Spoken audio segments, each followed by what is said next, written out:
দেখো, যে কোনো জীব যদি খাদ্য গ্রহণ না করে তাহলে কিন্তু তার পুষ্টি হবে না। আর পুষ্টি যদি না পড়ো তাহলে কিন্তু চাকরির পরীক্ষায় তুমি পাশ করতে পারবে না। তার কারণ যে কোনো চাকরির পরীক্ষা, সেটা কলকাতা পুলিশ হোক, সেটা ওয়েস্ট বেঙ্গল পুলিশ হোক, ডাব্লিউবিসিএস হোক, পিএসসি হোক, এসএসসি হোক, রেল হোক, প্রত্যেকটা চাকরির পরীক্ষায় তোমার প্রাণী নিউট্রিশন থেকে প্রশ্ন দিয়েছে। তো আজকের ক্লাসের মধ্যে আমরা প্রাণীদের পুষ্টি সম্পর্কে কনসেপ্ট জানবো, যে প্রাণীদের পুষ্টি কত রকমের হয়, কোন কোন প্রাণী কী ভাবে পুষ্টি সম্পন্ন করে, কোন কোন ধাপে পুষ্টি সম্পন্ন করে সেগুলো জানবো। তার সঙ্গে প্রিভিয়াস ইয়ারের প্রশ্ন দেখবো আমরা, কোন কোন পরীক্ষায় কী প্রশ্ন দিয়েছে। চলো শুরু করা যাক প্রাণীদের পুষ্টি। তাহলে আমি এই যে খাদ্য গ্রহণ করলাম, এই খাদ্যটা কোথায় গেল? খাদ্যটা স্যার প্রথমে আপনার মুখের মধ্যে গেল। তাহলে এই খাদ্যটা প্রথমে মুখের মধ্যে আসবে। এই মুখের মধ্যে আমার খাদ্য কিছুটা হজম হবে, শর্করা জাতীয় খাদ্য এখানে কিছুটা হজম হলো। তারপরে এই যে সোজা একটা লম্বা নালিকা আছে, এই নালিকার মধ্যে দিয়ে কোথায় আসবে? পেটের মধ্যে, মানে পাকস্থলিতে কিন্তু খাদ্য চলে যাবে। এই পাকস্থলিতে গিয়ে খাদ্য কিছুটা হজম হবে এবং তারপরে সোজা এটা চলে যাবে কোথায়? এই যে পেঁচানোগুলো আছে, নালিকাগুলো, সরু সরু নালিকা, এগুলো ক্ষুদ্রান্ত, এই ক্ষুদ্রান্তের মধ্যে চলে যাবে। এই ক্ষুদ্রান্ত থেকে খাদ্যের সরল অংশ চলে আসবে কোথায়? রক্তের মধ্যে চলে যাবে। ক্ষুদ্রান্ত থেকে রক্তের মধ্যে চলে গেল। আর বাদবাকি যে খাদ্যটা পড়ে আছে, অপাচ্য অংশ, সেটা এই মোটা নালিকা বৃহদন্ত্রের মধ্যে দিয়ে চলে যাবে কোথায়? না আমাদের পায়ু ছিদ্রের মধ্যে দিয়ে আমাদের মল আকারে বাইরে বেরিয়ে যাবে। তাহলে এই যে পুরো ঘটনা হচ্ছে, মুখ থেকে শুরু করে আমাদের এই পায়ু ছিদ্র পর্যন্ত, এই কাজটাকে আমরা বলছি কি বাবা? এই কাজটাকে বলছি আমরা পুষ্টি। তাহলে এই পুষ্টির মধ্যে আমাদের টোটাল মুখ থেকে শুরু করে আমাদের পায়ু ছিদ্র পর্যন্ত যা যা কাজ হচ্ছে সবগুলো হচ্ছে আমাদের পৌষ্টিক তন্ত্রের অংশ। কি কি কাজ হচ্ছে, কেমন ভাবে হচ্ছে, সবগুলো আসবো। তাহলে পুষ্টি কি? পুষ্টি কেন করছি আমরা? পুষ্টি হচ্ছে তোমার, আমরা এই যে আহার্য সামগ্রীগুলো গ্রহণ করছি সেগুলো সরল অংশগুলো আমাদের রক্তের মধ্যে দিয়ে কোষে কোষে যাচ্ছে। তাহলে এই যে পুষ্টির মাধ্যমে আমরা যে খাদ্যদ্রব্যের সরল অংশ পাচ্ছি, সেগুলো আমাদের কি করছে? সেগুলো আমাদের ক্ষয় পূরণ করছে। কোথাও একটা কাটাছেঁড়া হয়ে গেল, সেগুলো ক্ষয়কে পূরণ করতে সাহায্য করবে। তার সঙ্গে সঙ্গে আমাদের বৃদ্ধি করবে। ছোটবেলা থেকে আমরা খাদ্য খাচ্ছি বলে আমরা আস্তে আস্তে বড় হচ্ছি, তাহলে সেই ছোট থেকে যেতাম, তাহলে আমাদের বৃদ্ধি করবে, আমাদের ক্ষয় পূরণ করবে, আমাদের কাজ করার সামর্থ্য যোগাবে। এই যে আমি ক্লাস করাচ্ছি, এই যে কথা বলছি, বা আমরা চলাফেরা করছি, ভারী কাজকর্ম করছি, তাহলে এই যে কাজকর্মের যে শক্তি, সেটা আসতো না যদি না আমরা পুষ্টি করতাম। আর কি হবে? আর রোগ প্রতিরোধ ক্ষমতা গড়ে উঠবে। এই যে বিভিন্ন রকম রোগ প্রকোপ চলে আসে, ভাইরাস আসলো, ব্যাকটেরিয়া আসলো, তো এই ভাইরাস ব্যাকটেরিয়ার আক্রমণ থেকে রক্ষা করতে কিন্তু পুষ্টি গ্রহণ করতে হবে। তাহলে পুষ্টি হচ্ছে তোমার সেই আহার্য সামগ্রী যেগুলো গ্রহণের মাধ্যমে প্রাণীদের কি হচ্ছে? বৃদ্ধি হচ্ছে। প্রাণীদের কি হচ্ছে? ক্ষয়পূরণ হচ্ছে। প্রাণীদের কি হচ্ছে? রোগ প্রতিরোধ ক্ষমতা গড়ে উঠছে। তাহলে এই পুরো প্রক্রিয়াকে আমরা বলছি পুষ্টি। কি বলছি আমরা? পুষ্টি। এবার এই পুষ্টি হচ্ছে প্রাণীদের আলাদাভাবে হচ্ছে, উদ্ভিদদের আলাদাভাবে হচ্ছে। কেন স্যার উদ্ভিদদের আলাদাভাবে হচ্ছে কেন? কারণ উদ্ভিদরা নিজেদের খাদ্যকে নিজেরা তৈরি করছে। উদ্ভিদদের কোনো খাবার খেতে লাগে না, ওরা সালোক সংশ্লেষ প্রক্রিয়ায় খাদ্য তৈরি করে। তো উদ্ভিদদের ক্ষেত্রে 2টো ধাপে হয়, আর প্রাণীদের ক্ষেত্রে 5খানা ধাপে হয়। চলো আমরা দেখে নিই কি কি ধাপ। দেখো, প্রাণীদের যে পুষ্টি সেটাকে আমরা পরভোজী বলছি। পরভোজী পুষ্টি কেন বলছি? তার কারণ অন্যের তৈরি খাবার খাচ্ছি আমরা, আমি তো নিজে খাদ্য তৈরি করতে পারছি না। তাহলে প্রাণীদের এই পুষ্টিকে এই জন্য আমরা কি বলছি? পরভোজী পুষ্টি বলছি। আর এই পরভোজী পুষ্টির 5খানা ধাপ রয়েছে। 5খানা ধাপের নাম এখানে লেখা আছে। খাদ্য গ্রহণ, প্রথমে খাদ্য গ্রহণ করতে হবে, তারপরে কি হবে? সেই খাদ্যের পরিপাক হবে। মুখে কিছুটা পরিপাক হবে, পাকস্থলিতে কিছুটা পরিপাক হবে, ক্ষুদ্রান্তে কিছুটা পরিপাক হবে। কোথায় কি পরিপাক হবে আসবো। তারপরে রয়েছে শোষণ। কোথায় শোষিত হবে? ক্ষুদ্রান্তে গিয়ে খাদ্যটা শোষিত হবে, রক্তের মধ্যে চলে যাবে খাদ্যের সরল অংশগুলো। তারপরে হবে আত্তীকরণ। এই রক্ত থেকে খাদ্যের সরল অংশগুলো কোষের মধ্যে যাবে, ঠিক আছে? কোষের মধ্যে যাবে, রক্ত নিয়ে যাবে খাদ্যের সরল অংশ, ক্রিং ক্রিং খাদ্য, ক্রিং ক্রিং অক্সিজেন। তাহলে এই যে খাদ্যগুলো চলে যাবে কোথায়? রক্ত থেকে চলে যাবে কোষের মধ্যে, এবং অপাচ্য যে খাদ্য রয়েছে সেটা আমাদের বৃহদন্ত্রের মাধ্যমে, পায়ু ছিদ্রের মাধ্যমে বলহরি হয়ে যাবে। তাই 5টা ধাপের মধ্যে দিয়ে প্রাণীদের পুষ্টি সম্পন্ন হচ্ছে, আর উদ্ভিদদের পুষ্টি সম্পন্ন হচ্ছে 2টো ধাপের মধ্যে দিয়ে। উদ্ভিদদের পুষ্টিকে আমরা মনে রাখবে স্বভোজী পুষ্টি বলি। উদ্ভিদদের পুষ্টিকে আমরা স্বভোজী বলছি কারণ নিজেদের খাদ্য নিজেরা তৈরি করছে, নিজেদের দেহের মধ্যেই খাদ্য আছে। তাহলে সেটাকে কি করছে? শুধু সংশ্লেষ করছে। কি করছে বাবা? শুধু সংশ্লেষ করছে। তারপরে কি করছে? সেটাকে কোষের মধ্যে পাঠিয়ে দিচ্ছে, আত্তীকরণ করছে। তাহলে উদ্ভিদদের ক্ষেত্রে সংশ্লেষ আর আত্তীকরণের মাধ্যমে 2টো ধাপের মাধ্যমে পুষ্টি সম্পন্ন হবে। আজ এই ক্লাসের মধ্যে আমি শুধু প্রাণী পুষ্টিটা বলবো, উদ্ভিদদের পুষ্টির পার্টটা আমি অন্য ক্লাসের মধ্যে তোমাদেরকে বলবো। তাহলে এখানে আমাদের 5খানা ধাপ পেয়ে গেলাম। 5খানা ধাপগুলো আশা করছি তোমরা বুঝতে পারলে। প্রথম ধাপটা কি হচ্ছে? খাদ্য গ্রহণ। 1 নম্বর ধাপ কি বাবা? খাদ্য গ্রহণ। স্যার খাদ্য গ্রহণ কোথায় হয়? খাদ্য গ্রহণ আমাদের মুখমণ্ডলের মধ্যে হচ্ছে, আমরা খাবার মুখে ঢোকাচ্ছি বা যে কোনো প্রাণীরা খাবার মুখের সাহায্যে তারা কি করছে না মুখমণ্ডলে নিয়ে নিচ্ছে। প্রথম হচ্ছে খাদ্য গ্রহণ হলো। 2 নম্বর হচ্ছে তোমার পরিপাক। এই পরিপাকটা কোথায় হবে? এই পরিপাকটা মুখমণ্ডলে হবে কিছুটা। মুখমণ্ডলের মধ্যে কোন খাবার পরিপাক হবে? না শর্করা জাতীয় খাবার মুখমণ্ডল থেকে কিন্তু পরিপাক হওয়া শুরু হয়ে যাবে। তারপরে এই পাকস্থলিতে গিয়ে প্রোটিন জাতীয় খাবার আর কিছু পরিমাণ ফ্যাট জাতীয় খাবার কিন্তু পাকস্থলিতে গিয়ে পরিপাক হবে। আর এখানে ক্ষুদ্রান্তের মধ্যে যখন আসবে, ক্ষুদ্রান্তের মধ্যে প্রোটিন, ফ্যাট, শর্করা সমস্ত খাবার এখানে পরিপাক কিন্তু হয়ে যাবে, কারণ এখান থেকে কোথায় চলে যাবে? রক্তের মধ্যে চলে যাবে, আর অপাচ্য অংশটা বৃহদন্ত্রে চলে যাবে। তাহলে পরিপাক 3 জায়গায় হচ্ছে, মুখমণ্ডলে হচ্ছে, পাকস্থলিতে হচ্ছে, ক্ষুদ্রান্তে হচ্ছে।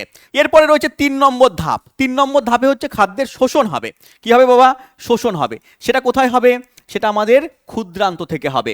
এই যে খাদ্যের সরল অংশ, তুমি তো খাদ্য খাচ্ছ, ভাত, রুটি, মাছ, মাংস, ডিম, হ্যাঁ খেয়ে নিলে, তো মাছ, মাংস, ভাত, রুটি এগুলো তো যাচ্ছে না কোষের মধ্যে, এগুলো তো রক্তের মধ্যে যাবে না। তো এর সরল অংশ বলতে শর্করা জাতীয় খাবার থেকে তোমার গ্লুকোজ তৈরি হবে, প্রোটিন জাতীয় খাবার তোমার ভেঙে গিয়ে অ্যামাইনো অ্যাসিড তৈরি করবে, ফ্যাট জাতীয় খাবার ভেঙে গিয়ে ফ্যাটি অ্যাসিড, গ্লিসারল তৈরি করবে। তাহলে এই খাবারগুলো, সরল অংশগুলো এই ক্ষুদ্রান্ত থেকে কোথায় চলে যাবে?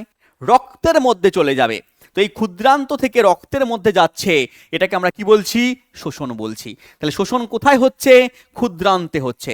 ক্ষুদ্রান্তের একটা অংশ আছে যাকে আমরা ভিলাই বলি, ক্ষুদ্রান্তের ভিলাই অঞ্চলের মধ্যে খাদ্যের শোষণ ঘটে।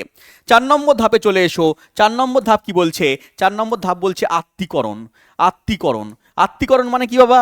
না এই যে সরল অংশগুলো রক্তের মধ্যে চলে গেল, এই রক্তের মধ্যে ধমনির মধ্যে চলে যাবে। এবার ধমনি কি করবে? সারা দেহের মধ্যে যাবে, কার কার অক্সিজেন দরকার, কার কার খাদ্য দরকার, সেখানে ও ট্রান্সফার করবে। তাহলে ধমনি যাবে, কোষের মধ্যে যাবে, ঠিক আছে, ক্রিং ক্রিং অক্সিজেন, ক্রিং ক্রিং খাদ্য, কার কার লাগবে, ঠিক আছে। এইভাবে যেমন ভাবে বাজারওয়ালা আসে, আমাদের বাড়ির আশেপাশে দেখবে বিভিন্ন রকম বাজারওয়ালা, মাছওয়ালা, ঠিক আছে, আসে, ঠিক আছে, হ্যাঁ প্যাপু সাউন্ড করে ডাকে, ঠিক আছে, বৌদি ভোলা আছে, বৌদি কাতলা মাছ আছে, ঠিক আছে, এরকম বলে, হ্যাঁ বাজারওয়ালা চলে এসছে, কি কি লাগবে, তো ভালো পটল আছে, বেগুন আছে, ঝিঙে আছে, এরকম ভাবে দেখবে বাজারওয়ালারা আসে। তারা হচ্ছে প্রত্যেকটা বাড়ির সামনে দিয়ে যায়, এরকম ভাবে তারা ডাকে, তাই তো। তাহলে সেরকম ভাবেই আমাদের রক্ত কি করে? সারা দেহের মধ্যে যাচ্ছে, আর এই খাদ্যের সরল অংশগুলো যার যার লাগবে তাকে তাকে কি করছে? ট্রান্সফার করছে। তাহলে এটা হচ্ছে আমাদের আত্তীকরণ, যে রক্ত থেকে সরল অংশগুলো কোথায় যাচ্ছে? কোষের মধ্যে যাচ্ছে। এরপরে 5 নম্বর পার্ট কি? 5 নম্বর পার্ট হচ্ছে বহিষ্করণ। 5 নম্বর হচ্ছে বহিষ্করণ। এটা কোথায় ঘটবে? না এখানে যে যা শোষণ হয়ে গেল, খাদ্যের সরল অংশ শোষিত হয়ে গেল, অপাচ্য যে খাদ্যটা পড়ে থাকবে ক্ষুদ্রান্ত থেকে চলে আসবে বৃহদন্ত্রের মধ্যে। এই বৃহদন্ত্র হচ্ছে মোটা নালিকা, এই মোটা নালিকার মাধ্যমে এই অপাচ্য অংশটা মলে পরিণত হয়ে যাবে। মলে পরিণত হয়ে গিয়ে এই পায়ুর মাধ্যমে একেবারে সোজা বল হরি হরি বল হয়ে যাবে। তাহলে এখানে হচ্ছে তোমার বহিষ্করণ হয়ে যাচ্ছে। কার মাধ্যমে হয়ে যাচ্ছে? না মনে রাখবে বৃহদন্ত্রের মাধ্যমে বহিষ্করণ ঘটে যাচ্ছে। চলে এসো, কি কি প্রশ্ন দিয়েছে আমরা এখান থেকে একবার দেখে নেই। প্রশ্নগুলো একবার দেখবো, তারপরে আমরা বিভিন্ন টাইপের পুষ্টির মধ্যে যাব। প্রাণীদের পুষ্টিকে কি বলা হয়? প্রাণীদের পুষ্টিকে সবসময় মনে রাখবে, প্রাণীদের পুষ্টিকে হলোজৈক পুষ্টি বলা হচ্ছে, পরভোজী পুষ্টি বলা হচ্ছে। নেক্সট কোশ্চেন, হলোজৈক পুষ্টি কটা ধাপে ঘটে? হলোজৈক বা পরভোজী পুষ্টি বললামই 5খানা ধাপে ঘটে। 5টা আমার এখানে সঠিক উত্তর হয়ে যাচ্ছে। কি কি? খাদ্য গ্রহণ, তারপরে পরিপাক, শোষণ, আত্তীকরণ, বহিষ্করণ। নেক্সট কোশ্চেনে চলে এসো। স্যার হলোজৈক পুষ্টির 3য় ধাপটি কোথায় ঘটে? 3য় ধাপ, প্রথম ধাপ হচ্ছে খাদ্য গ্রহণ, মুখের মধ্যে ঘটছে। দ্বিতীয় ধাপ হচ্ছে পরিপাক, 3 জায়গায় ঘটছে। কোথায় ঘটছে? মুখে ঘটছে, পাকস্থলিতে ঘটছে, ক্ষুদ্রান্তে ঘটছে। 3 নম্বর ধাপ কি? 3 নম্বর ধাপ হচ্ছে শোষণ কোথায় ঘটছে? স্যার ক্ষুদ্রান্তের ভিলায়ের মধ্যে ঘটছে। তো ক্ষুদ্রান্ত কোন অপশনে আছে? স্যার অপশন নাম্বার এতে আছে। দেখো এসএসসি এমটিএস পরীক্ষায় দিয়েছে। আগের কোশ্চেন দেখো রেলওয়ে আরপিএফ পরীক্ষায় দিয়েছে। তাহলে রেলওয়ে, এসএসসি সমস্ত পরীক্ষার জন্য কিন্তু ইম্পর্টেন্ট। পিএসসি বলো, তোমার ডাব্লিউবিসিএস পরীক্ষার কোশ্চেন আছে এখানে, তোমার দেখাবো। তার সঙ্গে সঙ্গে পুলিশের কোশ্চেন রয়েছে, সমস্ত পরীক্ষার জন্য ইম্পর্টেন্ট। কনসেপ্ট জানলে তুমি পারবে, কনসেপ্ট না জানলে তুমি পারবে না। হা করে মুখস্থ করে গেলে হবে না। নেক্সট কোশ্চেন দেওয়া আছে, পরভোজী পুষ্টির 2য় পর্যায়কে কি বলে? 2য় পর্যায়, প্রথম পর্যায় খাদ্য গ্রহণ, 2য় পর্যায় হচ্ছে পরিপাক। তো পরিপাক কোথায় আছে? অপশন বিতে রয়েছে, অপশন নাম্বার বি সঠিক উত্তর। নেক্সট কোশ্চেন, স্যার পরভোজী পুষ্টি সম্পন্নকারী প্রাণীটি হলো? পরভোজী পুষ্টি সম্পন্ন কারা করছে? পরভোজী পুষ্টি সম্পন্ন করছে যে কোনো প্রাণী পরভোজী পুষ্টি সম্পন্ন করছে। সে কৃমি হোক, সে বাঘ হোক, সে হরিণ হোক, সবাই আমরা পরের তৈরি খাবার খাচ্ছি, আমরা নিজেরা খাদ্য তৈরি করতে পারি না। 2-1টা প্রাণী বাদ দিলে, যেমন ইউগ্লিনা, যেমন ক্রাইস্যামিবা, মনে রাখবে ইউগ্লিনা, ক্রাইস্যামিবা, এই প্রাণীগুলো বাদ দিলে সমস্ত প্রাণী কি করছে, পরভোজী পুষ্টি কিন্তু সম্পন্ন করছে। এই পরভোজী পুষ্টির ভাগ আছে, তার মধ্যে আমরা আসবো। ইউগ্লিনা, ক্রাইসামিবা এরা হচ্ছে স্বভোজী পুষ্টি করে, এরা হচ্ছে শালক সংশ্লেষ করতে পারে, এরা হচ্ছে শালক সংশ্লেষ করতে পারছে, তাই এরা স্বভোজী পুষ্টি করছে, মনে রাখবে। আর বাদ বাকি সবাই, যত আছে জীব, যত আছে প্রাণী, সবাই হচ্ছে তোমার পরভোজী পুষ্টি সম্পন্ন করছে। নেক্সট কোশ্চেন, স্যার পুষ্টি যে ধরনের বিপাক তা হলো, মনে রাখবে বিপাক হচ্ছে দু প্রকারের হয়, একটা উপচিতি বিপাক, একটা অপচিতি বিপাক। যে বিপাকে দেহের শুষ্ক ওজন বেড়ে যায় তাকে আমরা উপচিতি বিপাক বলি, যে বিপাকে দেহের শুষ্ক ওজন বেড়ে যায় তাকে আমরা উপচিতি বিপাক বলি। আর পুষ্টি কি, পুষ্টি হচ্ছে উপচিতি বিপাক, কারণ আমরা খাদ্যদ্রব্য গ্রহণ করছি, খাদ্যদ্রব্য গ্রহণ করছি, তাই তো? তাহলে গ্রহণ করলে কি হবে না, দেহের শুষ্ক ওজনটা বেড়ে যাবে, তাহলে বেড়ে গেলে কি হবে স্যার, উপচিতি বিপাক হবে। তাহলে পুষ্টি হচ্ছে উপচিতি বিপাক, আর অপচিতি বিপাক যেটা সেটা দেহের শুষ্ক ওজনকে কমিয়ে দেবে। যেমন রেচন, রেচনে কি হয়, রেচন হচ্ছে তুমি বাইরে বলহরি করে দিলে, তোমার রেচনজাত পদার্থ মূত্রের মাধ্যমে বলহরি করে দিলে, সেটা হচ্ছে কি আমাদের অপচিতি বিপাক, দেহের শুষ্ক ওজনকে কমিয়ে দিচ্ছে। তাহলে উপচিতি বিপাক যে দেহে শুষ্ক ওজন বাড়িয়ে দিচ্ছে, অপচিতি বিভাগ যে বিভাগে দেহে শুষ্ক ওজন কমে যাচ্ছে। ক্লিয়ার? নেক্সট কোশ্চেন চলে এসো। নেক্সট কোশ্চেনে যাওয়ার আগে তোমাকে জানিয়ে দিই, তুমি যদি সায়েন্সটাকে ডিটেলসে পড়তে চাও, কারণ সায়েন্স তোমাকে ডিটেলসে পড়তে হবে, তুমি যদি রেলের পরীক্ষা দাও, তুমি এসএসসির পরীক্ষা দাও, পিএসসি বা আমাদের স্টেট লেভেলের যে কোনো পরীক্ষা দাও, প্রত্যেকটা পরীক্ষায় কিন্তু সায়েন্স থেকে প্রশ্ন দিচ্ছে, এবং আজকালকার দিনে কনসেপচুয়াল প্রশ্ন দিচ্ছে। আজ থেকে 5 বছর আগে যেখানে শুধু এমসিকিউ কোশ্চেন পড়ে গেলেই হয়ে যেত 200-500, আজকে সেই জায়গাটা নেই। আজকে তোমাকে কি করতে হবে, কনসেপ্ট পড়তে হবে, কারণ কনসেপ্ট না পড়লে তুমি কিন্তু উত্তর করতে পারবে না। এবং তার জন্য তোমাদের জন্য আমাদের শুরু হয়েছে প্রত্যেকটা সাবজেক্টের 0 to Pro 6.0 ব্যাচ। বা তোমরা যদি ভাবো স্যার আমরা রেলের পরীক্ষা দেবো, তাহলে পুরো রেলওয়ে ফাউন্ডেশন ব্যাচ রয়েছে 2026, বা এসএসসির জন্য রয়েছে এসএসসি ফাউন্ডেশন ব্যাচ 2026, পুলিশের জন্য আমাদের পুলিশের ফাউন্ডেশন ব্যাচ 2026 রয়েছে। তুমি যদি ভাবো স্যার আমি জিডি পরীক্ষা দিতে চাই, তো জিডির জন্য 2027-এর ব্যাচ রয়েছে, যেখানে প্রত্যেকটা সাবজেক্ট, রেলের জন্য রেলের প্রত্যেকটা সাবজেক্ট কভার করানো হবে, পিএসসির জন্য পিএসসির প্রত্যেকটা সাবজেক্ট কভার করানো হবে। যেমন পিএসসি মিসলেনিয়াসের ব্যাচ আমাদের শুরু হয়ে গেছে, যা যা সাবজেক্ট পরীক্ষায় হবে প্রত্যেকটা সাবজেক্ট পুরো 0 লেভেল থেকে পড়ানো হবে। প্রত্যেকটা স্যার ম্যাডাম আমরা একেবারে 0 লেভেল থেকে পড়াই, এই জন্য আমাদের কোর্সের নাম 0 to Pro।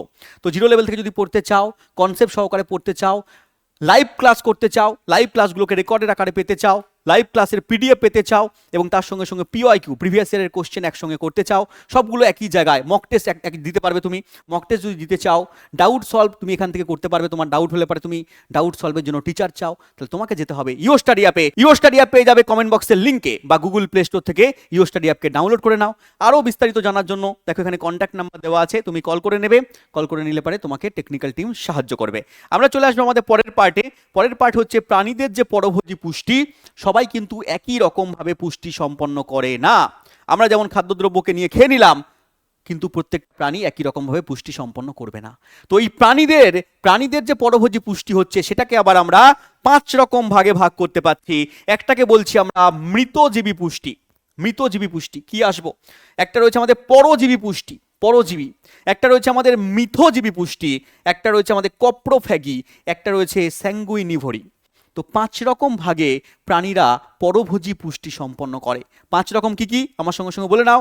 একটা হচ্ছে মৃতজীবী, একটা হচ্ছে পরজীবী, একটা হচ্ছে কি বললাম আমরা না মিথজীবী, একটা কি বললাম স্যাঙ্গুইনিভোরি, এবং আর একটা কি বললাম আমরা কপ্রোফ্যাগি। তাহলে এই 5টা পুষ্টি প্রক্রিয়ায় প্রাণীরা পুষ্টি সম্পন্ন করবে। চলো প্রথমটা দেখা যাক। দেখো প্রথমটা হচ্ছে পরজীবী পুষ্টি, তাকে বলছি আমরা প্যারাসাইটিক নিউট্রিশন।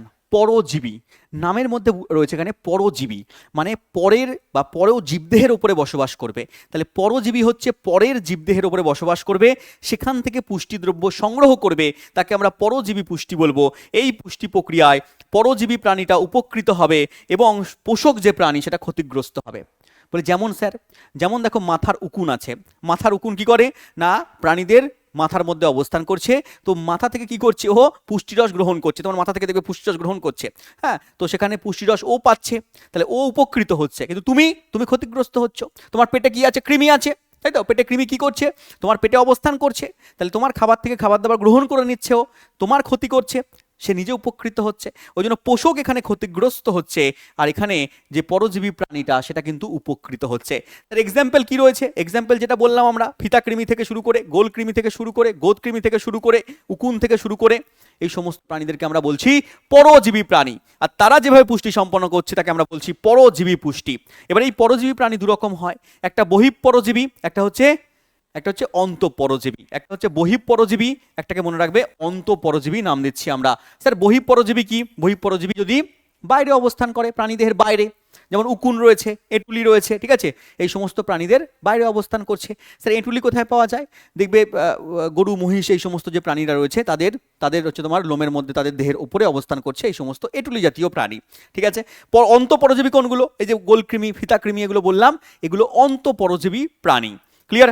চলে এসো, এবার আসবো মৃতজীবী। মৃতজীবী পুষ্টি। মৃত মানে হচ্ছে মৃত জীবদেহের ওপর যারা বসবাস করছে, মৃত জীবদেহ থেকে যারা পুষ্টিরস গ্রহণ করছে, তাদেরকে বলছি আমরা কি? মৃতজীবী। মৃতজীবী প্রাণী। আর তাদের যে পুষ্টি প্রক্রিয়া তাকে বলছি আমরা মৃতজীবী পুষ্টি। নামগুলো একটু ভালো করে পড়বে। মৃতজীবী আলাদা, এরপরে দেখবো আমরা মিথজীবী, সেটা কিন্তু আলাদা। পরজীবী আলাদা, পরভোজী কিন্তু আলাদা। পরভোজীর মধ্যে এগুলো পড়ছে। তাহলে পরভোজীর মধ্যেই আমরা পেলাম কি? পরজীবী পেলাম, মৃতজীবী পেলাম। তাহলে মৃতজীবী কোনগুলো পেলাম? মৃতজীবী হচ্ছে যেগুলো পচনশীল বা মৃত উদ্ভিদ প্রাণীর দেহ থেকে পুষ্টিরস গ্রহণ করছে, সেই সমস্ত প্রাণীকে আমরা বলছি মৃতজীবী প্রাণী। আর তার পুষ্টি প্রক্রিয়াকে বলছি আমরা মৃতজীবী পুষ্টি। যেমন কি রয়েছে? যেমন দেখো, মানুষের এই যে আমরা দেখি যে পায়ের মধ্যে অনেক সময় ছত্রাক জন্মায়। ছত্রাক জন্মে গেল, হাজা হলো, দাঁত হলো, চুলকানি হলো। এই দাঁত, হাজা, চুলকানি এগুলো হচ্ছে ছত্রাক, ছত্রাক জন্মানোর ফলে হয়। তাহলে এখানে ছত্রাক কেন জন্মায়? তো এই জায়গায় দেখবে এই সমস্ত কোষগুলো মৃত অবস্থায়, গলিত অবস্থায়, পচা অবস্থায় কোনো জায়গায় কেটে গেল, ছড়ে গেল, ঠিক আছে। তাই জন্য বলে না, ভালো করে সেই জায়গাটা পরিষ্কার করে রাখতে বলে। পরিষ্কার কেন করে রাখতে বলে? কারণ কোথাও কেটে ছড়ে গেলে পারে সেই জায়গায় যদি তোমার সেই জায়গার কোষগুলো নষ্ট হয়ে যায়, হ্যাঁ, রক্ত সেখানে নষ্ট হয়ে যায়, তো সেই নষ্ট হয়ে যাওয়া মৃত কোষের উপরে এই ছত্রাক জন্মায়। এবং যদি তুমি পরিষ্কার না করে রাখো তাহলে ছত্রাক আরও বেশি জন্মাবে, সেখান থেকে অন্যান্য রোগ সৃষ্টি হয়ে যাবে। এই যে দাঁত হয়ে যাবে, হাজা হয়ে যাবে, চুলকানি হয়ে যাবে। তো এই দাঁত, হাজা, চুলকানির যে জন্য যে সমস্ত ছত্রাক জন্মাচ্ছে, তারা কি করছে? তারা মৃতজীবী পুষ্টি সম্পন্ন করছে। তোমার দেহের মৃত কোষ থেকে তারা কি করছে? পুষ্টিরস গ্রহণ করে নিচ্ছে।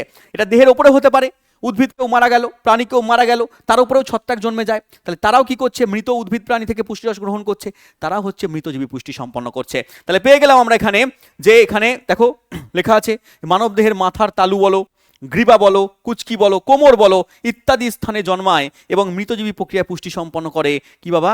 ছত্রাকগুলো। বেশিরভাগ ক্ষেত্রে ছত্রাকরা এরকম পুষ্টি করে। নেক্সট চলে এসো কোশ্চেনের মধ্যে। দেখো WBCS পরীক্ষায় দিয়েছে, SSC পরীক্ষায় প্রশ্ন দিয়েছে, বলেছে কৃমি কি ধরনের প্রাণী? কৃমি, কৃমি হচ্ছে আমাদের একটা পরজীবী প্রাণী। কি পরজীবী প্রাণী? অন্তঃপরজীবী প্রাণী। নেক্সট কোশ্চেন চলে এসো। স্যার উকুন কি রকম প্রাণী? RRB NTPC রেলওয়ে NTPC পরীক্ষা আসা প্রশ্ন। উকুন হচ্ছে একটা আমাদের বহিঃপরজীবী প্রাণী, বহিঃপরজীবী, দেহের বাইরে অবস্থান করছে। নেক্সট চলে এসো, বলেছে এখানে দেখো একটি মৃতজীবীর উদাহরণ বলো। মৃতজীবী, মৃত জীবদেহের উপরে বসবাস করছে। শ্যাওলা হবে না, ভাইরাস হবে না, কৃমি হবে না, ছত্রাক। উত্তর হচ্ছে আমার অপশন নাম্বার ডি, ছত্রাক। চলে এসো নেক্সট কোশ্চেনে। বলেছে স্বর্ণলতা এবং উকুন হলো। দেখো স্বর্ণলতা তোমাদেরকে পড়াইনি, কিন্তু উকুন পড়িয়েছি। উকুন কি বাবা? উকুন হচ্ছে তোমার পরজীবী, বহিঃপরজীবী, তাই তো? মাথার মধ্যে রয়েছে উকুন, বহিঃপরজীবী। তাহলে এটা হচ্ছে তোমার বহিঃপরজীবী বা পরজীবী প্রাণী। আর স্বর্ণলতা মনে রাখবে পরজীবী উদ্ভিদ। আমি যখন উদ্ভিদদের পুষ্টি পড়াবো তখন তোমরা দেখতে পাবে। তাহলে এটা হচ্ছে পরজীবী জীব, দুটোই পরজীবী জীব, একটা হচ্ছে প্রাণী, একটা হচ্ছে উদ্ভিদ। নেক্সট কোশ্চেনে চলে এসো। স্যার মিথজীবী পুষ্টি, সিম্বায়োটিক নিউট্রিশন। মিথজীবী, মৃতজীবী আলাদা, মিথজীবী আলাদা। মৃতজীবী হচ্ছে মৃত জীবজন্তু থেকে, মৃত কোষ থেকে পুষ্টিরস গ্রহণ করছে। আর মিথজীবী হচ্ছে তোমার দুখানা জীব একসঙ্গে বসবাস করছে, একে অপরকে সাহায্য করছে। যেমন পরজীবীতে পোষক প্রাণীটা কি হচ্ছিল? পোষক যার থেকে গ্রহণ করছিল সে ক্ষতিগ্রস্ত হচ্ছিল, পরজীবী প্রাণীটা উপকৃত হচ্ছিল, যেমন উকুন, কৃমি। কিন্তু মিথজীবীর ক্ষেত্রে দুটো প্রাণী উপকৃত হবে, এ ওকে সাহায্য করবে, ও ওকে সাহায্য করবে। তাহলে একে অপরের সহাবস্থানে থাকবে, দুজন দুজনকে সাহায্য করে বেঁচে থাকবে এবং পুষ্টি সম্পন্ন করবে। তাদেরকে বলছি আমরা কি? মিথজীবী জীব বলছি বা মিথজীবী প্রাণী বলছি। আর পুষ্টি প্রক্রিয়াকে বলছি আমরা মিথজীবী পুষ্টি। স্যার এক্সাম্পল কি? এক্সাম্পল দেখো এখানে রয়েছে মানুষের অন্ত্রে, মানুষের অন্ত্রে মানে ক্ষুদ্রান্তে, মানুষের ক্ষুদ্রান্তে একটা জিনিস পাওয়া যায় যাকে বলছি আমরা এসচেরিয়া কোলাই। এসচেরিয়া কোলি বা এসচেরিয়া কোলাই, এটা হচ্ছে একটা ব্যাকটেরিয়া। এ হচ্ছে মিথজীবী পুষ্টি সম্পন্ন করে। বলে কেমনভাবে করে? দেখো মানুষের ক্ষুদ্রান্তের মধ্যে এসচেরিয়া কোলাই আছে। তাহলে এসচেরিয়া কোলাই কি করবে? মানুষের ক্ষুদ্রান্ত থেকে খাদ্যরস গ্রহণ করবে। তাহলে হ্যাঁ স্যার গ্রহণ করবে। তাহলে তো এরা ক্ষতি করবে না, এরা ভালো কাজও করবে। এটা যেমন মানুষের কৃমি যেমন শুধু খাদ্যরসকে শোষণ করছিল, মানুষকে কিছু দান করছিল না, মানুষের ক্ষতি করছিল, ও পরজীবী। কিন্তু এ বেটা হচ্ছে তোমার মিথজীবী। কেন? তার কারণ এসচেরিয়া কোলাই আবার vitamin B12। Sir vitamin B12 চেনা চেনা লাগছে, সায়ানোকোবালামিন, একদম সায়ানোকোবালামিন ভিটামিন B12 এর কেমিক্যাল নেম। এই সায়ানোকোবালামিন বা ভিটামিন B12 কে সংশ্লেষ করে মানুষকে দেবে। দাদা আপনার কাছ থেকে খাবার নিয়েছি, আপনি B12 নেন, তাহলে মানুষকে সাহায্য করছে। দেখো ভিটামিন B12 উৎপন্ন করতে সাহায্য করছে, এই জন্য এটাকে আমরা বলছি মিথজীবী প্রাণী। ক্লিয়ার? চলে এসো নেক্সট। দেখো মিথজীবী প্রাণী আরও রয়েছে এখানে, দেখবে গরু এবং তার সঙ্গে বক। গরু এবং বক, গরুর দেহের উপরে বসবাস করতে দিচ্ছে বা স্থান দিচ্ছে কাকে? বককে। বক আবার কি করছে? এই গরুর দেহের মধ্যে যে সমস্ত পোকামাকড় আছে সেগুলোকে খেয়ে ফেলছে, তাহলে একে অপরকে সাহায্য করছে। তাহলে এরকমভাবে প্রচুর প্রাণী রয়েছে যেগুলো সিম্বায়োটিক বা আমাদের কি করছে না মিথজীবী পুষ্টি সম্পন্ন করছে। নেক্সট চলে এসো স্যার কপ্রোফ্যাগি।